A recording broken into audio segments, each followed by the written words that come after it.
BBOR, Black Box Online Radio, coming to you from West Virginia. BlackBoxNed88 on Instagram for the bonus podcast. And just a quick reminder, every Monday is Zodiac Mondays. Wednesday is an Ask Me Anything. That's an AMA, so please drop your questions below for things that you would like discussed here on the show. And Friday is an Anything Goes. Any subject is fair game, mostly talking about true crime, serial killers, the Zodiac Killer, but any subject is welcome. All right, so please share some ideas in the comment section about what you would like to hear about on this channel, and let's get started.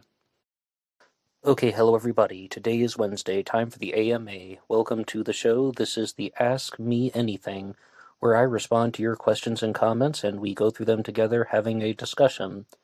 The first thing I would like to do is address a series of questions that people had been leaving in the comment section here on YouTube, as well as sending them into the DMs on Instagram. Anybody can write the show at BlackBoxNed88 on Instagram. And they were asking me, are you actually British? And the answer to that is no. I did do a wonderful English accent for a segment a couple weeks ago here on one of these AMAs, but that was 100% fake. I am a real West Virginian, though, and if you listen closely, you can hear some of those West Virginia cicadas in the background. They are going crazy this year.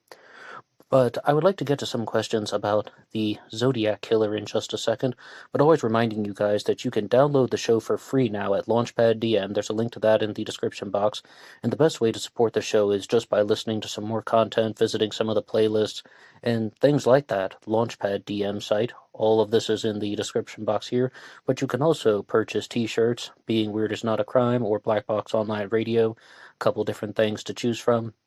Feel free to have a look at some of those links.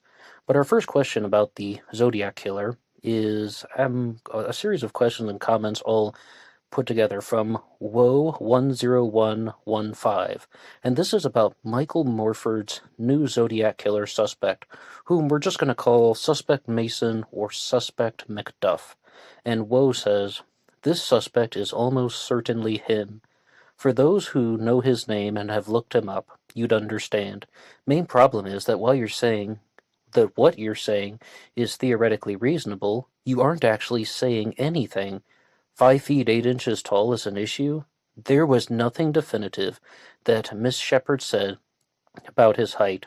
What did Brian Hartnell say? His height is consistent with all of the descriptions.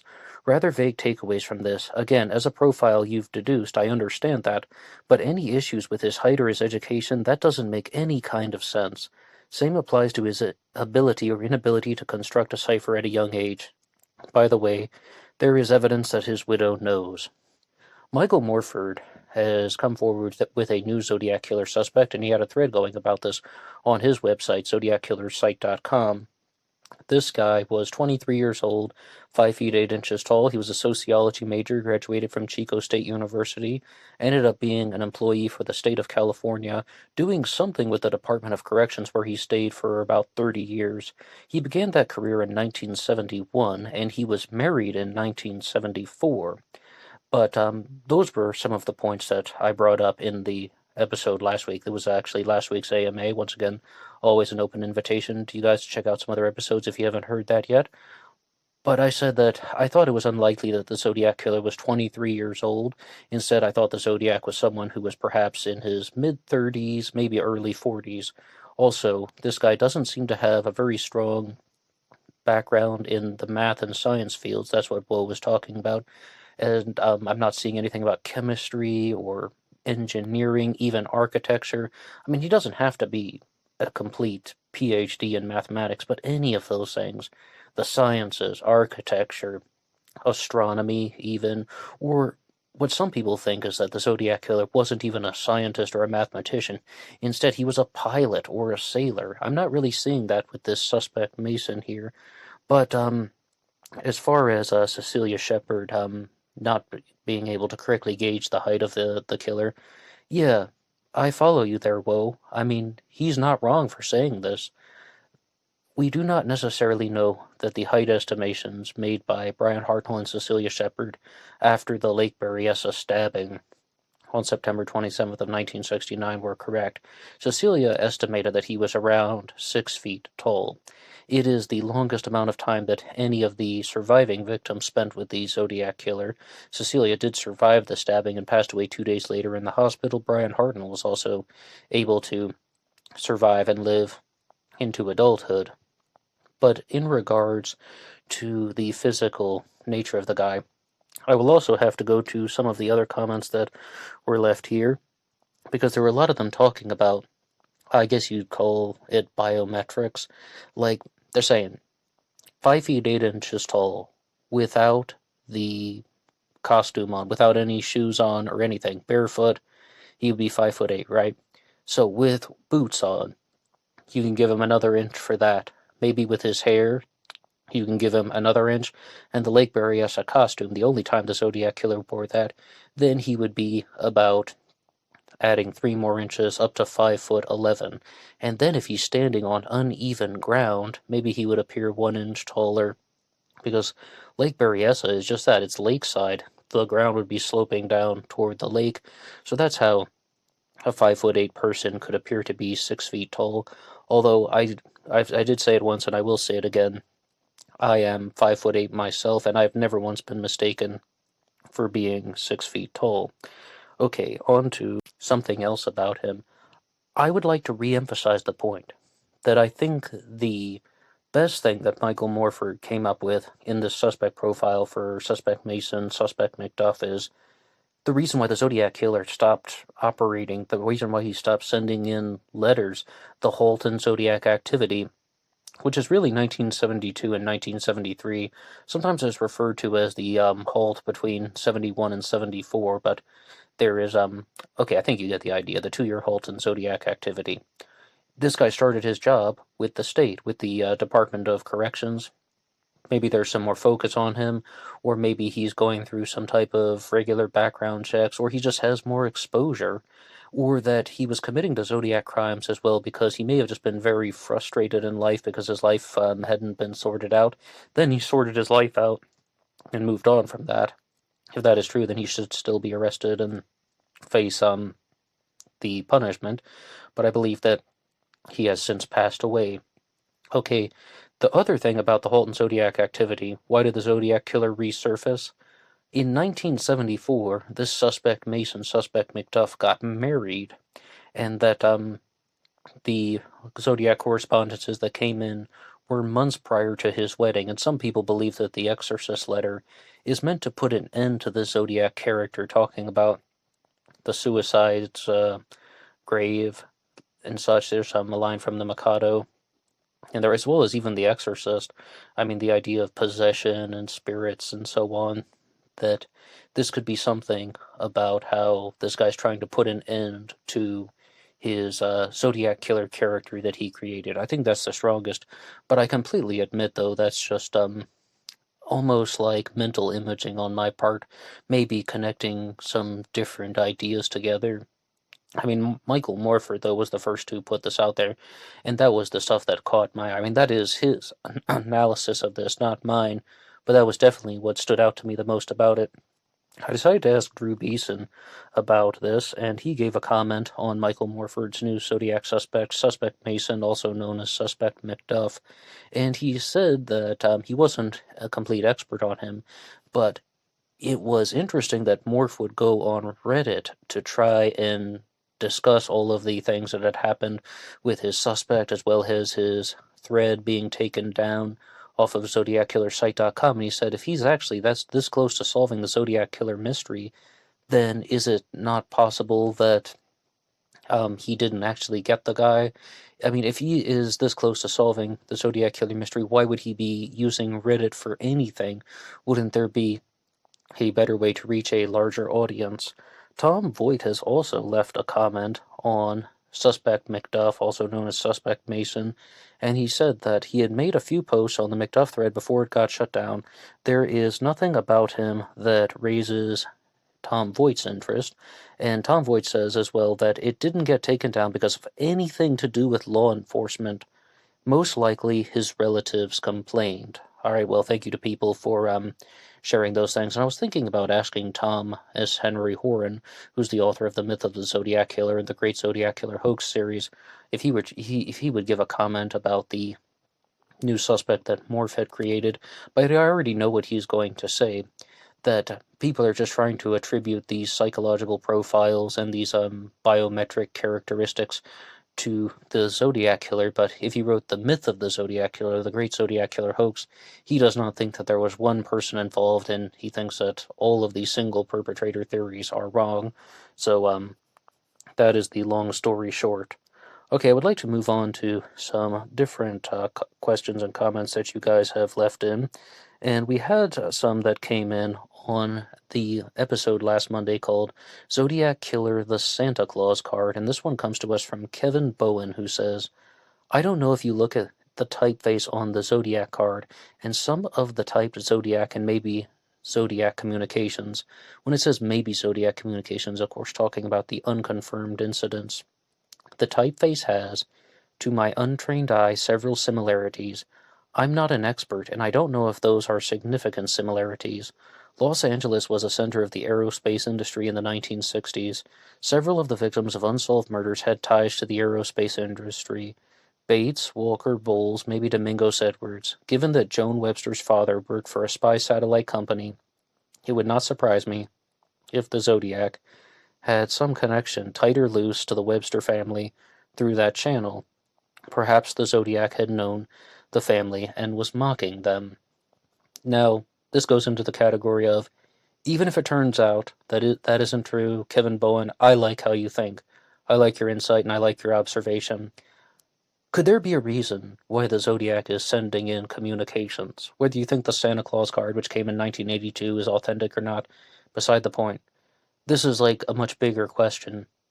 Is the Zodiac Killer looking at people whom he's somewhat familiar with and mocking them, maybe even if it's a loose acquaintance or someone that he's crossed paths with once or twice, and he's sending something in because he wants to make a mockery of their family tragedy, or just maybe to do this in a vengeful way, or maybe just in somewhat of a maniacal, twisted way, poking fun at somebody who's going through a very bad experience because he didn't like them. But in regards to Joan Webster, she disappeared in November of 1981, and the Santa Claus card is heavily connected to her disappearance, because Gareth Penn thought that it was an authentic Zodiac communication, and it serves as one of the pillars in his theory, which links the Zodiac Killer of California to the murder of Joan Webster in Massachusetts. But the Cat Meow has written in saying, this is not related to the Zodiac Killer, LOL. And my response to the cat was, while there is a low chance that the Santa Claus card is authentic, Zodiac activity, Gareth Penn believed that it was. Gareth Penn, of course, the author of Times 17. The focus of this episode was to show that Gareth Penn has been accused of fabricating the Santa Claus card himself, creating a forgery to get other people to look at his Zodiac theory and future book.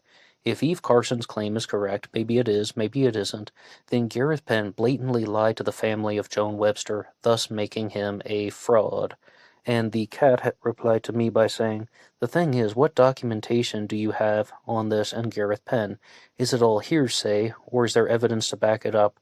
Gareth Penn was and is really smart on catching on to the radiant theory. That's about all I know about the guy, but you never know. And some of the points that were mentioned in the episode is, Gareth Penn is accused of fabricating the Santa Claus card, which came in 1982, as a way to get the Webster family to buy into his Zodiac Killer theory. Gareth Penn thinks that the Zodiac Killer was Michael O'Hare, someone who is, he's very involved in academics. You can't even call him a mathematician because he also has a degree in architecture. He was a public policy lecturer, but he was Harvard educated, as well as having connections to MIT. And Gareth Penn thought that O'Hare was the Zodiac Killer, to the best of our knowledge. Some people think that that was all a ruse and that Gareth Penn was actually the Zodiac Killer himself. He is the researcher who goes on to become the suspect. But the reason why Eve Carson thought that Gareth Penn could have been the author of the Santa Claus card is because he did do other things like that, such as mailing an anonymous package to Michael O'Hare under suspicious circumstances. So she thought that that was something that was in Gareth Penn's wheelhouse. And in short, she just thinks that Gareth Penn is relying too heavily on the number games, and as well as messing around with Morse code and binary, and maybe he genuinely believed his own Michael O'Hare theory, maybe he didn't. But I mean, it was just a bold accusation all the same. As far as hearsay goes, I don't think hearsay is involved where someone is saying what someone else told her. I mean, I don't think anyone's told Eve Carson that Gareth Penn was the author of the Santa Claus card. Instead, this is a theory that she has, or this is her hypothesis, and it's something that she believes could possibly be true. Eve Carson has gone on to say that the Webster family were not a bunch of dummies, and they actually ended up playing Gareth Penn. They had some extensive communications with him after the murder of Joan Webster and after the mailing of the Santa Claus card. And in short, Eve Carson believes that the family of Joan Webster may have been much more responsible for her disappearance in November of 1981 than they lead on. But I think that we'll have to leave it at that for now. And if you'd like to hear that full episode, it's called Zodiac Killer, the Santa Claus Card. But I do have to say that I thought it was a very big accusation that Gareth Penn was accused of fabricating any type of letter or card in the name of the Zodiac Killer prior to publishing his book Time 17. So that was the primary motivation for that episode. Our next comment comes to us from Kelly Gable, who says, "The Santa Claus card clues are to Santa Claus, Indiana, and the Santa Claus Museum in Indiana. I have said it a shitload of times. The Zodiac is Robert Ivan Nichols. Santa Claus's real name is Saint Nicholas. Saint Nicholas, Robert Ivan Nichols. You see what I'm getting at? Nicholas Nichols. Robert was born and raised in New Albany. New Albany is near a river, a big body of water. And river, of course, you would have Riverside, and then you would have Lake Herman Road, Blue Rock Springs, Lake Berryessa, and Paul Stine was murdered in Presidio Heights near a fire hydrant.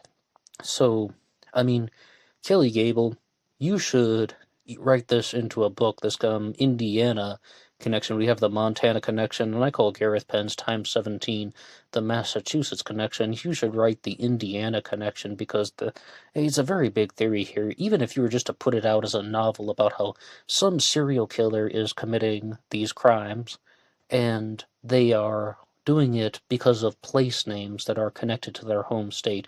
In this case, Kelly is saying his suspect, Robert Ivan Nichols, is from Indiana, so all of the Zodiac victims and the places and the locations are all connected to place names from Indiana, and we went through some of those in a different episode.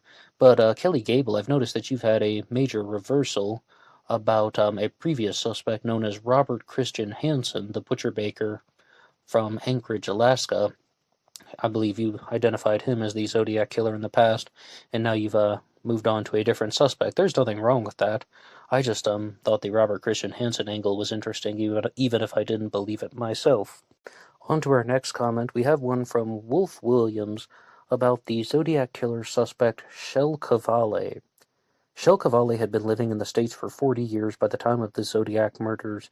Given his lifelong immersion into American culture, university student in Seattle, Navy pilot, longtime Bay Area businessman, and citizen of social prominence, married to an Oakland Alameda native, he would have nearly lost all traces of whatever Norwegian accent he might have had once you start learning English in 1929 or 30. You're concerned that the Zodiac caller on the phones with cops after the Blue Rock Springs and Lake Berryessa had to have been a North American or a bit reductivist, but let's say you are partially correct in that line of reasoning. By 1968 to 69, Cavalli was a North American and had been for 4 decades. He did not sound like some fresh-off-the-boat Viking. The first point is, I do appreciate that comment, and thank you for listening to one of the older episodes. There's a two-parter, let's just call it that, on Shel Cavalli here on this channel. Zodiac Killer Shel Cavalli, parts 1 and 2. Mike Rodelli, the guy who is the most famous proponent of the Shell Cavale theory, is not a fan of those episodes or of me, but I think that Mike Rodelli is an absolutely brilliant researcher. I think he's an absolutely passionate and dedicated researcher, and he played a large role in obtaining the entirety of the Zodiac case file that you can read for yourselves, that's been made available to the general public. But what I always said was, why did he have to choose such a lousy Zodiac killer suspect? I do not think Shell Cavale was the Zodiac killer. I don't think he had anything to do with it. And as far as Shell Cavale, and his Norwegian accent, he was born in Norway in 1919, and he would have been 50 years old as at the time of the Zodiac crimes in 1969. I also think that he is too old to be the Zodiac, but let's hear him in his own words. Let's hear the video that had been uploaded to Tom Voigt's channel, Zodiac Suspect Mr. X, aka Shell Cavale, and then I'll let you guys be the judge. Do you think that he has a harder accent than this person's giving him credit for?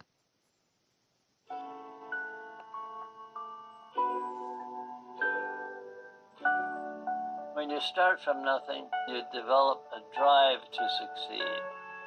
I'm Shell Cavale, and I do a lot of things. Mostly, however, I sell cars. The little shack across the street was my first dealership. I didn't know a damn thing, but you'll learn fast. My name is Don Endo. I'm the CEO of Cavalli Auto Group. Okay, and then that is someone else talking, but that first person there you heard was Shell Cavale. The first time I heard that recording, I thought that, like, absolutely, obviously, this guy is a European. He's not American. He was someone from Northern Europe, which indeed he was. Shell Cavale, a Norwegian-born American. I mean that person was completely correct. Wolf was by saying that he became an American citizen. He immigrated to the United States of America, and he became a North American himself. I do agree with all of those points. However, I don't think he completely lost his accent.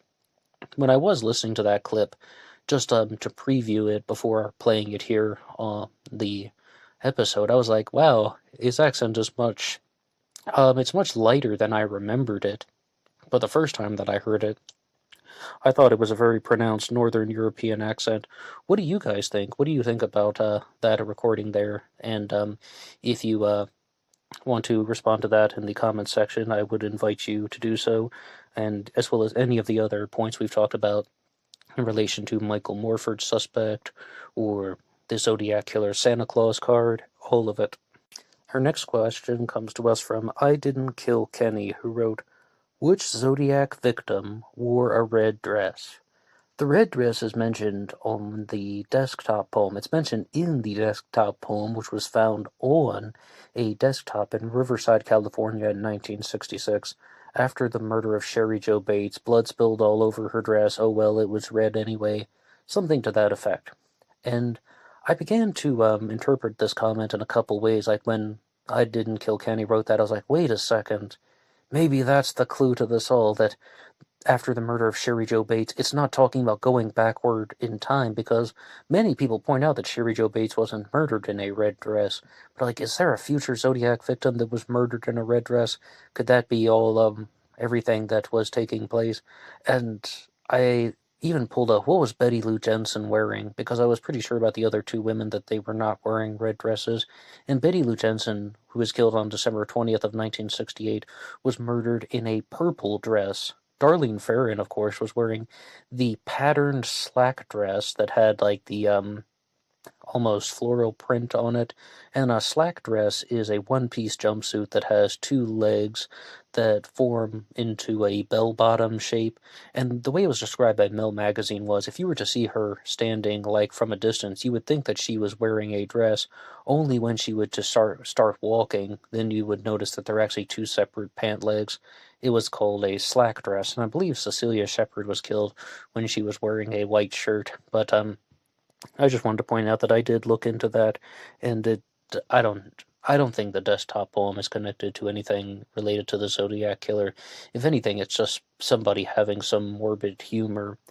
But we have a comment that has come to us from Colonel Reb on the episode Maura Murray, Clues in the Film Bottle Rocket, and it says, "She's in those woods somewhere, Ned." Maura Murray disappeared from Haverhill, New Hampshire in 2004, February 9th of 2004, after allegedly crashing her car into a snowbank. I say allegedly because some people believe that she may have simply gone off the road intentionally, or maybe she just roughly parked the car and it wasn't even a genuine car crash.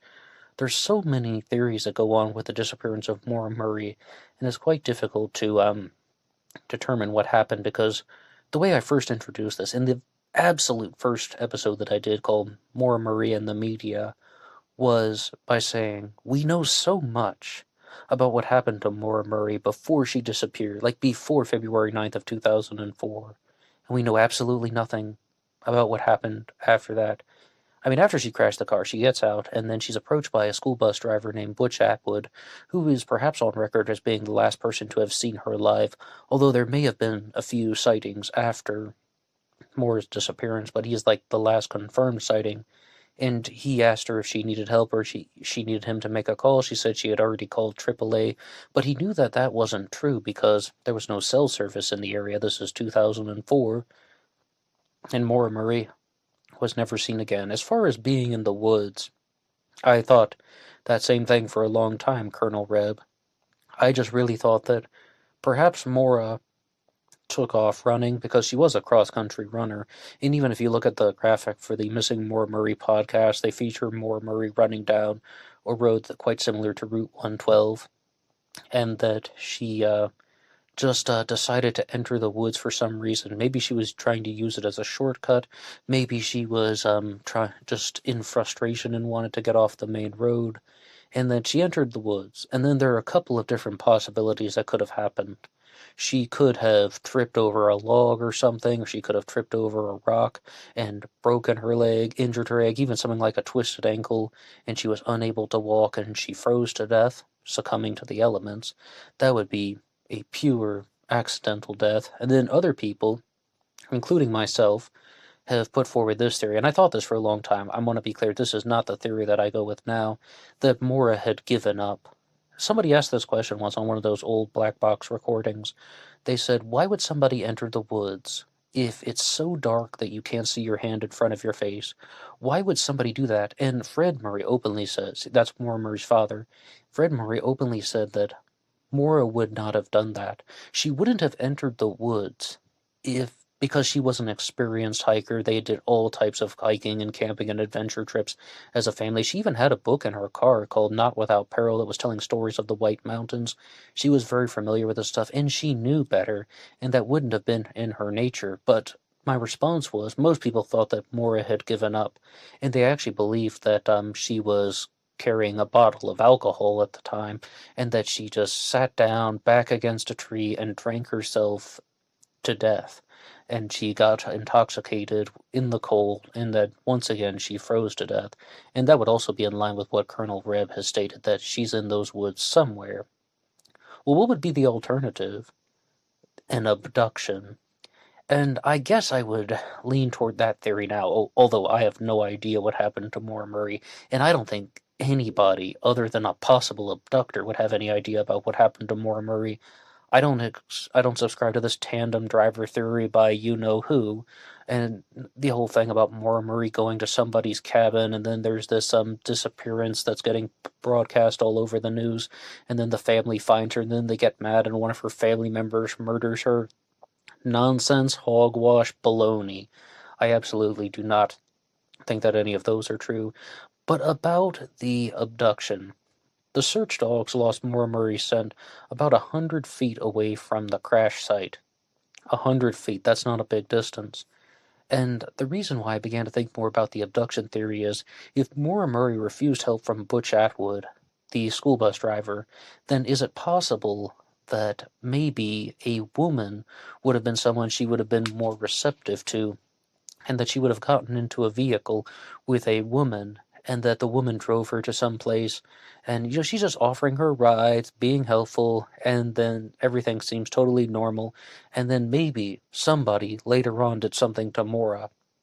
And it could have been a boyfriend, it could have been a husband, or maybe the both of them together.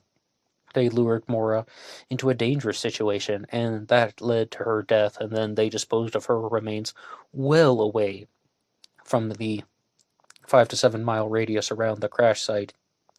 There's also a researcher out there named Guy Parody who talks about how he has a suspect, and I'm not going to say the suspect's name on this channel again, but that suspect held Mora up at gunpoint and said, "Get in the car," and that she was abducted in that manner. So I think that it really comes down to either an abduction theory or some type of accidental death, which would include succumbing to the elements. And when the Missing Maura Murray guys, Lance and Tim, interviewed Professor Eckstein, a psychologist and forensic psychologist, we can even say that that's the theory that he put forward, that she had entered the woods and succumbed to the elements. And he was the first person to introduce me to the psychological autopsy. Like, what is somebody thinking about prior to their death? And that is something that I would go with. But I still am leaning a little bit more toward that abduction theory. And it doesn't have to be a woman. I mean, whether she was abducted by a man or a woman, I think that detail is irrelevant. What would much be more important is what happened to Mora, and would the perpetrator, male or female, be brought to justice if they did something bad to her. Well, thank you so much for listening to part 1 of the AMA, and you can always feel free to check out those links in the description box, but we will be right back after this message, so please stay tuned. One more time, free downloads are available at LaunchPad DM. You are listening to Blackbox Online Radio. This show is brought to you by TeeSpring. Feel free to check out the merchandise. Almost all sizes and colors are listed. Blackbox Online Radio. And remember YouTube Premium. You can download the show, take it on the go, anywhere and anyhow. Please like and subscribe. Grazie mille. Okay, hello, and we are back. Right now, I would like to talk about something that has almost never been mentioned before on this channel, and that is the son of Sam, David Berkowitz, and that particular crime wave, as well as the son of Sam connections to a larger series of murders that took place in the United States of America and perhaps around the entire world. Multiple people have shared with me a YouTube channel that has been made by Manny Grossman, and I'm not an expert on the son of Sam, but I will talk about a few connections that I do have into learning about this material, because guess I've got the overall package introduced to me first, even before I learned all the specifics of David Berkowitz and the murders that have been attributed to him. And there's a big emphasis on the word attributed, because it seems that many people who look into the son of Sam slayings identify Berkowitz as a genuine participant. It's not that he is just some fall guy or a scapegoat and he was blamed for crimes that other people committed. He didn't just take the fall for it. Most people believe that David Berkowitz committed 2 of the crimes, and then he was covering up for somebody else in the other ones, maybe even a group of people. And Manny Grossman openly said that in one of his videos that is available on his channel, that if Berkowitz did not confess to all of the murders, then he would have been murdered himself, his whole family would have been murdered. But I would like to read the description of one of Manny Grossman's videos, and this one is called True Crime Files, The Son of Sam Called Yonkers Untermeyer Park, the Aqueduct. And it says, although the information has been out for decades, not too many people know that the Son of Sam murders were perpetrated by a satanic cult that operated out of northwest Yonkers. The cult, which was called the 22 Disciples of Hell, got its start in the 1950s, and by 1976 was ready to terrorize the people of New York City in what essentially was a satanic ritual gone amok. In this walk and talk, we will explore the aspects that the story contains while we visit the area of Yonkers in which the Son of Sam cult practiced many of their dirty deeds, and we will visit the Aqueduct Trail, the Berkowitz apartment building, the Carr Home, Ravine Avenue, the Glenwood Power Plant, and parts of Untermeyer Park. And you can see all of this if you go to Manny Grossman's YouTube channel. As far as the stuff that I have learned about the Son of Sam, yes, of course, it ties into the Zodiac Killer, but even so more, some guy named Charles Manson. And one person requested once that I do a book discussion on Maury Terry's The Ultimate Evil. And I am not even an expert on Maury Terry, but I would like to ask you guys like that. Would you like to hear a book discussion on Maury Terry's The Ultimate Evil? And I say this as something that is a little bit of a Johnny-come-lately to the game with all the stuff that they're doing on Netflix about him. But I was just messing around on YouTube one night, and I came across a series of videos about Maury Terry and The Ultimate Evil that had been put out by James Franco TV. And I was like, what on earth is this? I had no idea James Franco was running some type of, like, self-production YouTube channel. And it features the investigator, Maury Terry, talking to David Berkowitz. And he is saying that, okay, David Berkowitz, you confessed all these Son of Sam killings, but there's a murder that took place in California prior to the Son of Sam slayings that is using the same symbol that was left behind. How is this possible? And we'll say a lot about that in just a second, but I wanted to know if James Franco was perhaps someone who was taking a dive into some of the darker aspects of humanity. But about the 22 disciples of hell, instantly I thought of how the Son of Sam slayings were committed with a .44 caliber gun, and they even talk about this in the movie Summer of Sam.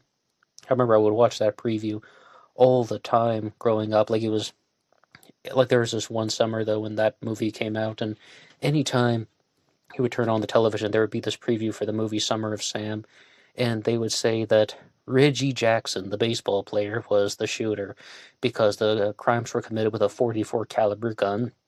What was Reggie Jackson's number? 44. So a lot of people look into things, but this actually seems like it has a little bit more plausibility. This cult, which called themselves the 22 Disciples of Hell, got its start in the 1950s, and then by 1976 was ready to terrorize the people of New York City. I did say, though, that there was that murder that was using the Son of Sam symbol, and that is none other than the murder of Arliss Perry. And I'd actually like to go to an old newspaper clipping that has been posted online by the Generation Y podcast that says, Woman slain in church called victim of psychopath. That's an odd way of introducing the subject, but I would like to read this little article segment they have posted. The 19-year-old wife of a Stanford University student was assaulted with altar candles and stabbed to death when she went to pray at a campus church about midnight Saturday, the police said yesterday. It's typical. If there is such a thing, sexual, psychopathic slaying, said the Santa Clara County Undersheriff Tom Rosa. They are being very casual about that. He said there was no indication that Arliss Perry was the victim of a satanist torture. Right? Yeah, right, R-I-T-E.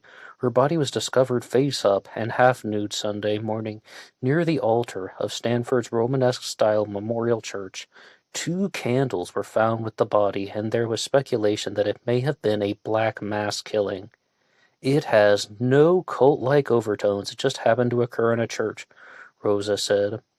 Well, I mean, if there are 2 candles nearby, and I think that any time someone is murdered and there are 2 candles that are placed near the body, anybody would think that there's some type of cult-like activity going on. Investigators said that there were a few signs of struggle in the church, and they speculated that the 5'6", 116-pound blonde woman was surprised by a fast and sudden attack when she went to the church about midnight. Her husband told the authorities she often prayed at that time, and she had personal problems. Mrs. Perry was a receptionist for a Palo Alto law firm and lived in a campus apartment with her husband Bruce, also age 19. The couple was from Bismarck, North Dakota, and had only been married for 2 months. First, a big rest in peace to Arliss Perry, but did you already see how that article is really trying to downplay any notion that there is actually some type of activity going on? And when I said that I had just a little bit of exposure to the Son of Sam and the murder of Arliss Perry, and this type of activity, well, it's just that. I often refer to it as the shadow network of cult-like activity, that there is this type of underground belief system that may have infiltrated levels of the government, or that it may have infiltrated other organizations, maybe even NASA, or things like the FBI, the military, and that, I mean, like, many people would be able to be involved with it, and sometimes their destructive activities spill over into the general public, and you would have things like David Berkowitz and the Manson family, as well as the Zodiac killer. With Charles Manson, it appears that it is somewhat different, because Manson may have been the result of CIA experimentation, or that the CIA was monitoring Charles Manson simply because they wanted to gain more information from him. I mean, when I say experimentation, not talking about the whole programmed killbot angle, that they were using psychological tactics via MK Ultra to turn Charles Manson and his followers into programmed assassins. The idea that there's this space race between the United States and the Soviet Union, who can land on the moon first, okay, but there's also the race to see who can create an army of programmed killbots that can snap into action at any time. Instead, it seems that maybe there's something that's a little bit more plausible out there, and that is they wanted to know how do people respond to the effects of LSD. What Tom O'Neill said in his book Chaos is the government, the military, the CIA, all of them, what they're fascinated with is, why does somebody take LSD and have some type of quasi-spiritual, super mystical experience, and then somebody else will take LSD, they'll trip on something, and then they'll just go back to normal, and they won't have that type of spiritual experience. The CIA also did lots of experiments, actually in Canada, through a Scottish-American doctor named Donald Ewan Cameron, who becomes the subject of the film The Sleep Room. If anyone would like to see that, it's actually a mini-series. It's about 3 hours long. I highly recommend it. He was the guy that would pump people full of LSD. I mean, not literally, right? But I mean, people would take large doses of LSD, and then they would be forced to listen to the same audio recordings over and over again. And he received the funding from the CIA because for very similar reasons. They wanted to more or less just see what people would think, how do people respond to these things. Well, I could have told you that it's going to fry their brains, and that's what happened to a lot of the people who were working with Donald Ewan Cameron. And it's possible that that even happened to Charles Manson, but he seemed like he was a little bit wacky to begin with. Now, are all of these things connected? Is this all connected to some type of shadow network of cult-like activity that is going on? I'm not 100% sold on it. I definitely have more of a toned-down, skeptical view of how these global elite circles function. But this stems from a worldview that you cannot be a world leader and still follow the traditional dynamics of something like Christianity, because when you're going to be talking about world peace, but then you have to join into a war that's going to kill 10,000 people today and then 20,000 people over the course of the next week or something like that, you need a belief system that will justify that. So then they turn to these satanic or Luciferian practices that exist within the power circles of the elites. They have their own belief system, and that it promotes destruction, destructive tendencies, Luciferianism, and that sometimes the general public will be affected, and that even if you don't believe that, well, before I say something, I got to include one more thing there.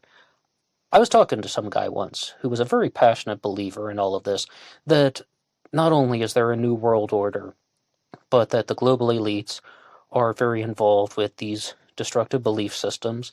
They're very involved with trying to destroy humanity, the eugenics movement, like making the population smaller because humanity will be easier to control. And I flat out asked the question, why? Why would these people want to do things like that? Okay, sure, yeah, I get that people want power, but why do they have to go practicing these wacky voodoo rituals that sometimes kill people? And his response was very simple. He said, I think these global elites are as close to pure evil as you can get. So, not much of an explanation provided there, but are these things actually happening?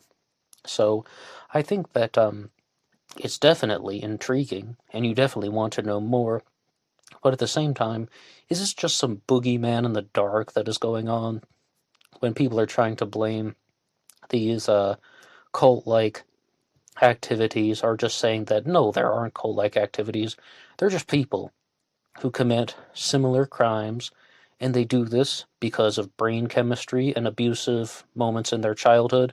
But one thing that should not be downplayed is looking at multiple shooters and the Son of Sam killings, because I said it's a widely established fact that David Berkowitz, or, I mean, I shouldn't have said a fact, it's a widely held belief that David Berkowitz committed 2 of the murders, and that the other crimes were committed by somebody else. So, what do you think about that? Do you think that there's any possibility that there is this shadow network of cult-like activity out there? Or do you think that there are just random crackpots? The Zodiac killer was a crackpot, Charles Manson was a crackpot, David Berkowitz was a crackpot. They're just these random crackpot individuals who do very destructive things. Oh yeah, they might be nut jobs, but they're destructive nut jobs. The Zodiac killer killed 5 people from 68 to 69. Charles Manson was responsible for a huge crime spree, and David Berkowitz was a huge crime spree, and that's it. That's where it ends. I think that I mean, well, I'll ask you. I'll throw the question to you. Which one do you agree with? The skeptical version, or do you think there actually is some type of shadow network of cult-like activity out there? And the other question I wanted to hear from you guys is, would you like to hear a larger book discussion on Maury Terry's The Ultimate Evil, which explores this material? Okay. And on to the next set of questions. We have 2 that came in about the murder of Vernon Smith that took place in 1963 that was allegedly committed by some guy named Sandy, which appears to be a nickname or an alias. And the first was from Pedro Fernandez, who simply made a request to hear more about Sandy. Sandy goes on to be a Zodiac killer suspect because, in short, he was a homicidal maniac that was running around California in 1963. Classic Chevy Cat also has a comment about Sandy, saying, Ned, the show got me thinking about Coleman, Reed, and Sandy. That's James Coleman, J.C. Reed Jr., and Sandy, the 3 people that robbed Vernon Smith on June 3rd of 1963. In my mind, I thought Coleman and Reed just made up that there was some dude named Sandy out there to throw him under the bus. However, after a little research, I read an old newspaper article that the detective said Sandy was real because they had witnesses that saw Coleman and Reed with another male. Still doesn't prove it's Sandy. Upon reading further, there was another person of interest in the Domingos Edwards murder. They called him the Beachcomber, and he was 40-ish. I can't find anything more on this individual, but have not done a thorough search. Great show as usual. Thanks for a ton of all your hard work. Hey, Classic Chevy Cat, thank you so much. Oh yes, that was my first thought about Sandy as a Zodiac killer suspect, or a suspect in the Domingos Edwards murders. Vernon Smith is murdered on June 3rd of 1963. On June 4th of 1963, Robert Domingos and Linda Edwards are gunned down at a beach near Gaviota State Park, near Santa Barbara, but the beach isn't actually in the park yet. And the day before, Vernon Smith is stabbed. They had this plan to rob Vernon Smith, these 3 guys, James Coleman, J.C. Reed, and Sandy. They were going to rob him, but they said Sandy just snapped and in a moment of homicidal rage, pulled a knife and stabbed Vernon Smith to death. Absolutely, I was skeptical of their story. I didn't believe it. I thought, they're just making it up. There's just this guy that's in their imagination. They killed Vernon Smith. They didn't want to take the fall for it. The Classic Chevy Cat is correct. Other eyewitnesses had seen them with someone whom they do believe is Sandy. I tend to think that Sandy is real, and I tend to believe them as well that he murdered Vernon Smith, and that that story is somewhat correct, because if there are 3 of them, there are 3 guys together, and then when they're arrested, they aren't with Sandy. Their explanation was they parted with Sandy because he had Well, he had just murdered Vernon Smith in a moment of homicidal rage. They're like, this guy is crazy. We don't want anything to do with him. We want to get away from him. But as a Zodiac killer suspect, I didn't include Sandy in the suspect ratings episode, but on a scale of 1 to 10, 10 being the highest, 1 being the lowest, Sandy gets a single big fat 1. 1 out of 10. I don't think that Sandy had anything to do with the Zodiac Killer mystery because of probability. Now, if I'm wrong, then I'm wrong, and I will admit it. But you would have to accept that the murder of Vernon Smith is connected to the Zodiac Killer, and I don't think the Zodiac Killer ever said a word about the name Vernon Smith. I mean, not that he would have had to. There's no rule book on how to be a serial killer. But the Zodiac didn't confess to that. The Zodiac is begging everybody to say, hey, I murdered those 2 kids by the car on that one day. I mean, that's the way that the Zodiac talked. And I mean, it actually was Classic Chevy Cat who wrote that comment, who said that in the Riverside Confession in 1966, the Zodiac Killer didn't address the Zodiac addressed Sherry Jo Bates by name, but he didn't address the other victims by name. He said, Miss Bates was stupid. She went to the slaughter like a lamb. Bates had to die. There will be more. Those things were mailed in 1966. In 1969, during the other Zodiac communications, it says, like, I killed the girl on the 4th of July. I also killed those 2 kids last year. The boy had his feet to the car. The girl had her feet to the west. And I'm just paraphrasing and not trying to get the details right, but just giving examples of how the Zodiac Killer is just referring to them as the boy, the girl, the taxi driver. I'm the murderer of the taxi driver. Here's a piece of his bloody shirt. The victims are not addressed by name. But what does this have to do with Sandy? Well, the whole point is, Sandy could be an interesting Zodiac Killer suspect if you include the unconfirmed events in Southern California, such as the murder of Vernon Smith, but also the murders of Robert Domingos and Linda Edwards. Because if you don't think that Sandy committed the Domingos Edwards murders, then that's his whole connection to the Zodiac Killer mystery. Sandy's crime, that he almost certainly did, the murder of Vernon Smith, was an impulsive robbery. They were robbing a guy late at night. I think it's just after midnight on June 3rd. It's something like around 12:05, 12:10 a.m. So they would have been out on the day of June 2nd. On June 3rd, they're just robbing a guy who's helping them fill a gas can, and Sandy snaps and he stabs him to death. That's not really the Zodiac Killer's MO. The Zodiac is in control. Sandy would be someone who is out of control. And the Domingos Edwards murders are unconfirmed. We aren't sure the Zodiac Killer did that. So that's using the unconfirmed to prove the unconfirmed. You don't know who the Zodiac Killer is, therefore the person who committed the crime. Well, we're also not sure if Sandy committed the Domingos Edwards murders. We're not sure if the Zodiac committed the Domingos Edwards murders. Using the unconfirmed to prove the unconfirmed, I think it just doesn't work. And Sandy is a 1 out of 10. It would also, I mean, I can see where people are coming from. You got this guy who is homicidal. He already has a knife. Maybe he commits the murder of Vernon Smith, and then he makes his way to a seaside shack. He finds a .22 caliber gun and 4 boxes of ammunition, and then he thinks, all right, this is my lucky day. And then he sees Robert Domingos and Linda Edwards on a beach by themselves, and he thinks that it's an opportune moment to commit another type of crime. We know that Sandy's capable of murder, and then the plan backfires. Robert Domingos fights back. He's a football player, somewhat of a tough guy. They get into an altercation. Sandy shoots 26 bullets, killing both of them, tries to hide his sloppiness or anything that could implicate him in the crime, drags their bodies to the seaside shack, tries to set it on fire. It fails. He just gets out of there. And then 3 years later commits the murder of Sherry Jo Bates in a more calculated way. Even the murder of Sherry Jo Bates that occurred in 1966 is more about calculation as opposed to in some type of impulsive out of control method, because the Zodiac, or somebody wrote in the confession letter that her car was tampered with and that she was led down the alleyway where she was murdered. Miss Bates went to the slaughter like a lamb.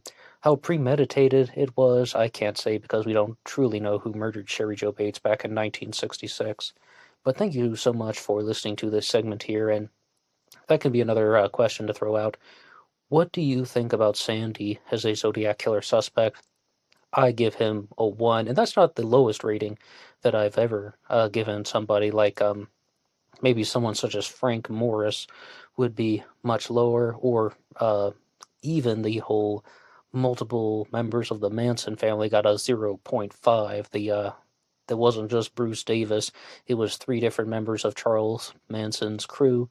That got a 0.5 out of 10, but some other suspects that got a 1 out of 10 were Earl Van Best and somebody else that you would put on that level, Jack Torrance, as well. What do you think about Sandy as a Zodiac killer suspect, or also being a suspect in the Domingos Edwards murders? Because let's not kid ourselves, that's what he's really on trial for in the court of public opinion. People are much more curious about Sandy murdering Robert Domingos and Linda Edwards on June 4th of 1963 compared to anything else that would have happened, whether it's Riverside or the canonical Zodiac crimes. Please put your ideas in the comments section below, and I'll be back right after this. Bum ba bum bum bum ba bum bum bum ba bum bum bum. At this time, I would like to talk about some of the ways in which you can help Black Box Online Radio. This channel relies on your support, and the best way you can help out is just by listening to some more content. If you like what you hear, you can hit that like button, subscribe, and share with your friends on social media. But I should also say that Black Box Online Radio now has a TeeSpring page, and there will be some links in the description box. Please feel free to check out some of the merchandise that is available. Almost all sizes and colors are listed. So, you can also help out by going over to the Zodiac Killer channel and watching the documentary series Obsession into Darkness, parts 1, 2, and 3. I was one of the contributors for that, and you can see some other great Zodiac content on the Zodiac Killer channel. And yes, there will be a part 4 of Obsession into Darkness at some point in the future. And for now, let's get back to the show. Okay, hello, and we are back. I would like to go to our next question, and I'm going to respond to this next question in a very different kind of way.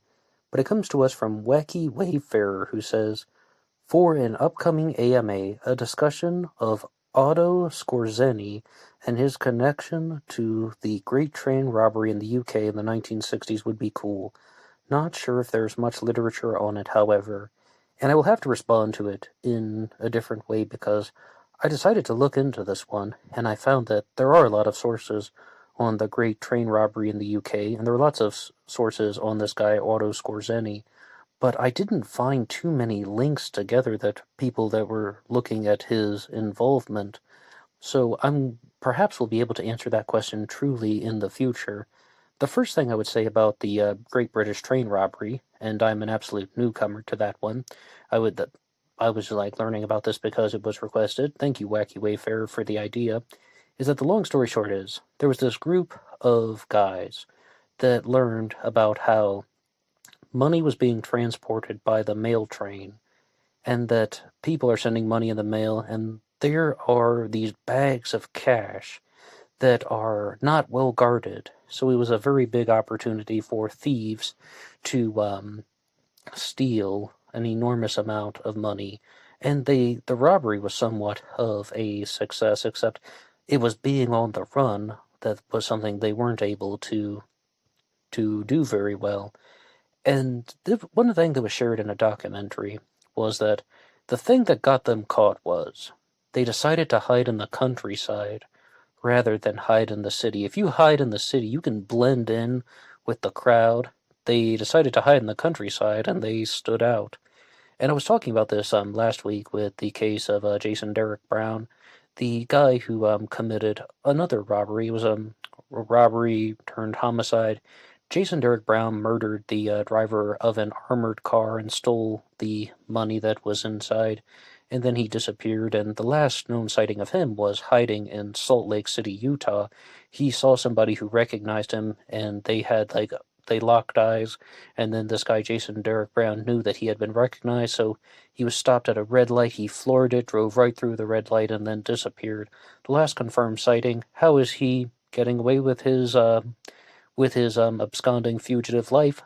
He is hiding in plain sight in a city, blending into a large crowd. These guys in the Great British Train Robbery did not do that. But as far as Otto Skorzeny goes, this is some material that we've talked about a little bit about on the channel before, and there's some things about him on YouTube. Biographics has an episode called Otto Skorzeny, the Most Dangerous Man in Europe. You can also hear interview clips that have been done about him, and he's called the Nazi Commando who killed for Israel. After World War II, it appears that there are many people who are involved with Nazi Germany. Nazi Germany had an enormous impact on the world, and it's not just the legacy of Adolf Hitler. It's where do all of these Nazis, the war criminals, go? Some of them fled to Argentina. Some went on trial at Nuremberg. Other people were brought to the United States through Operation Paperclip. Some people, like Otto Skorzeny, even went into Egypt, and then they began to work for intelligence, and they began to work in for things like there's a growing movement of counterinsurgency that took place in the 1960s, particularly around 61, 62, and 63 around the world. And then you even have here, Otto Skorzeny is accused of working for the mob. You can also find videos on him, Ireland's Nazi Commando. He is someone who has a very evil villain appearance. He has a very long scar across his face, which I had assumed he had gotten in World War II. But in some of the bio information about Otto Skorzeny, you learn that he was an avid fencer in his younger years, and he got the scar across his face in a fencing duel. But yes, it appears that many people around the world are trying to use the ex-Nazis in their intelligence services, and in an interview that Otto Skorzeny did in English, he said very clearly that the Cubans had approached him informally, and then they're like, okay, well, is this the Castro government? Well, it was someone from Fidel Castro's government, but then he was also approached by Fidel Castro's rival to carry out certain tasks. He said everybody wanted to work with him. And I would like to respond to this question a little bit more in the future as I can learn more about it. But the whole point is that after World War II, the effects of Nazi Germany did not end.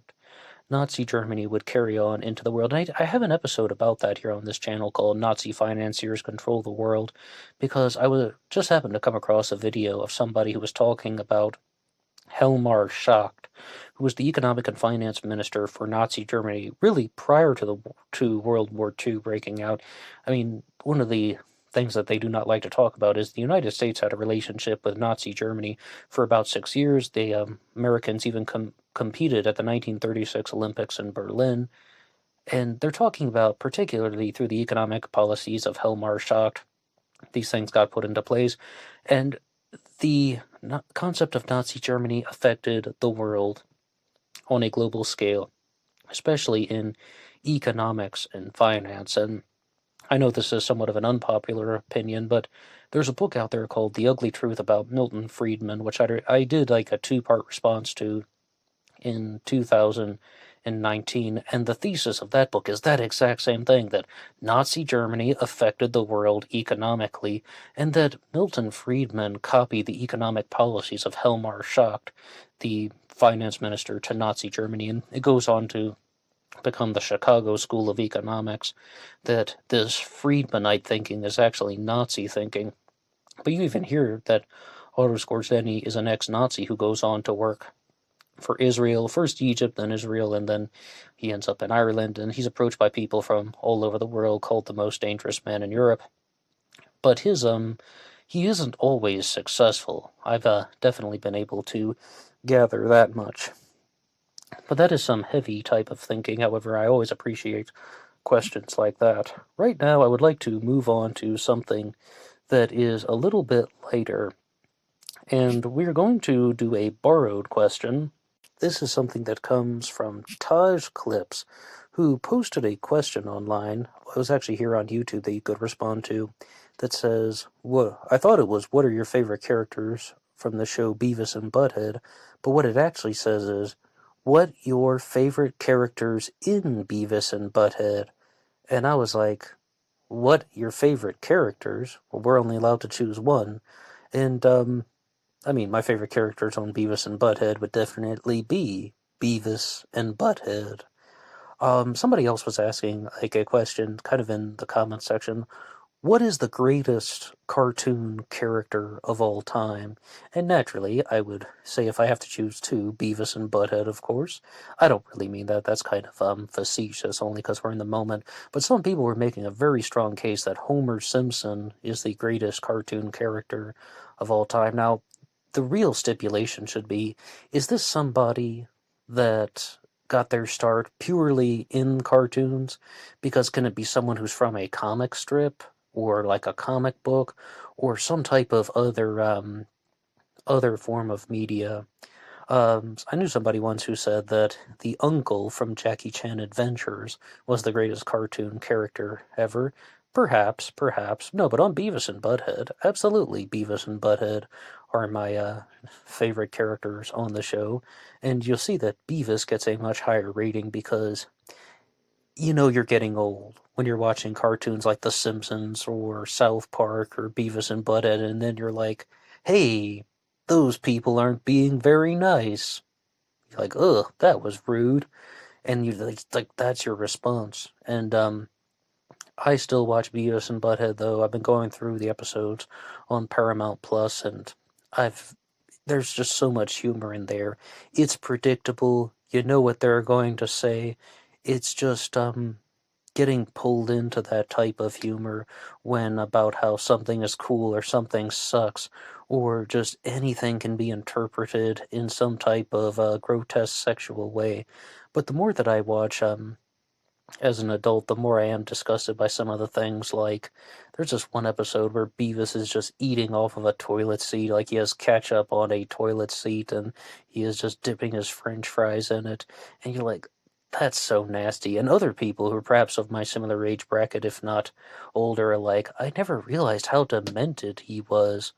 But there's just something a little bit more likable about Beavis than there is about Butthead, because he's not coming at it in any type of a malicious way. Instead, he's more just about ignorant and very forgetful. And when something mean or hurtful happens to him, he forgets about it 5 seconds later because it's a cartoon.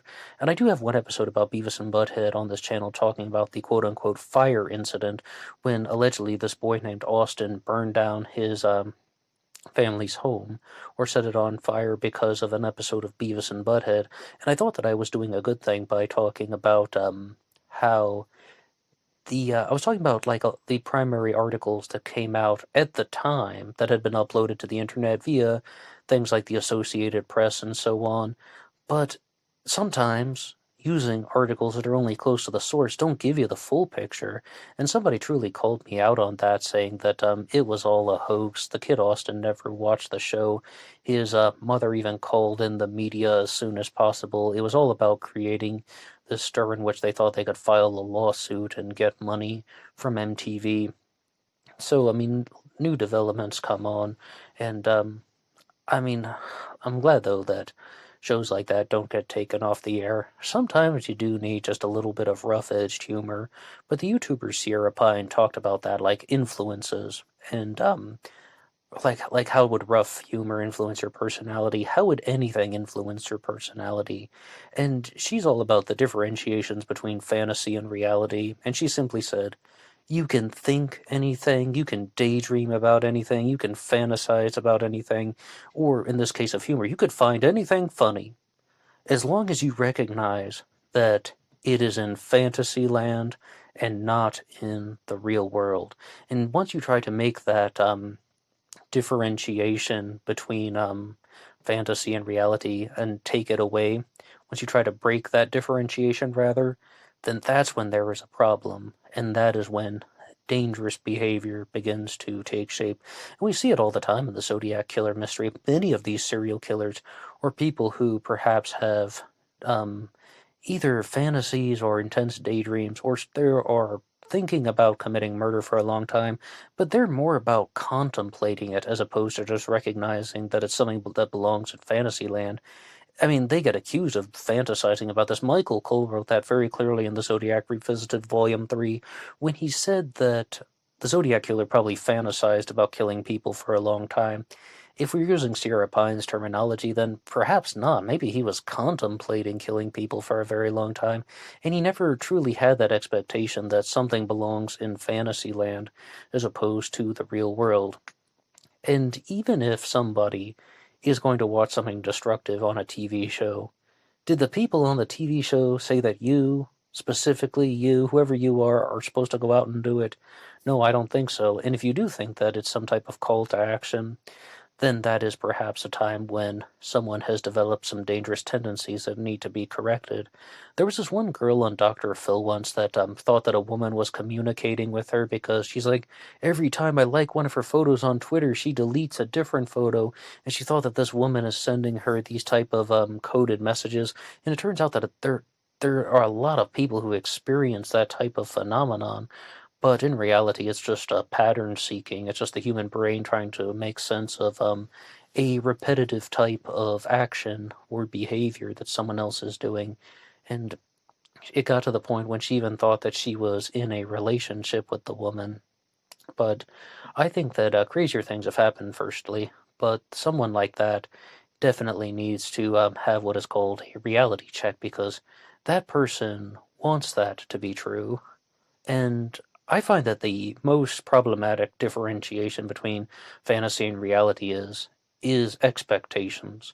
And I encourage you to think about everybody that you've known in your life and how they have behaved. And have you ever met somebody like this, when they think that their expectations and their knowledge pool are all that exists, and that if they're not the person to learn about something, like if you were to provide them with any type of contradictory evidence to something, okay, they might think something, hey, that person did something really mean to me.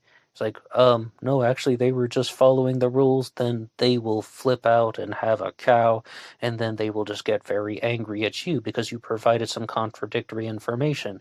Can they learn about things that are contrary to their belief systems? Oh, yeah, sure.